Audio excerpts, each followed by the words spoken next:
Hey everyone, welcome to this video.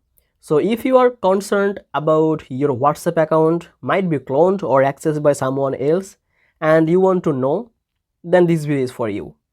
In this video, I will show you how to check that and how to disable all of the unfamiliar accounts from your WhatsApp. To do that, first of all, you have to open your WhatsApp apps from your device. Then you can see there is a 3 button from your top right corner. Just tap on it. Now click on these linked devices.